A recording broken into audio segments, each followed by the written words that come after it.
Welcome to video tutorials of mekanizmalar. I have done 2D animation of this planetary gear mechanism previously.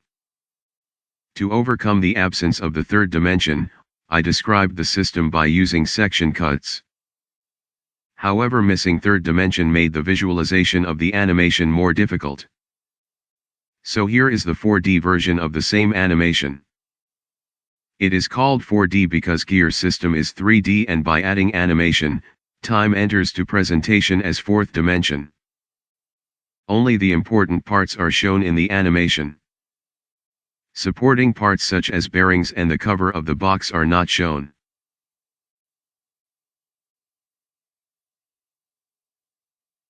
The gray rotating input shaft is attached to a triangular shape fork. There are 3 pins extending on both sides of the fork which rotates together with fork as shown.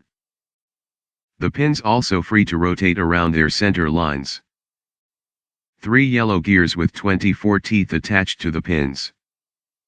These gears also engaged with fixed green gear which is attached to the gearbox body. There are 96 teeth on the green gear.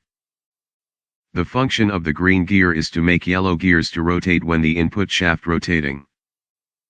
Since yellow gears are fixed to the pins on the fork, they make pins to rotate. The red gears at the other side of the fork are fixed on the pins. Therefore the yellow and red gears rotate at the same rotation speeds.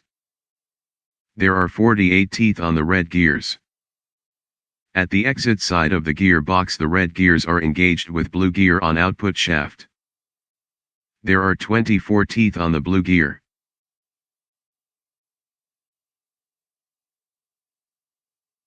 For further info and formula for calculating the exit rotation speed, please visit the link given here for 2-dimensional representation of this gearbox.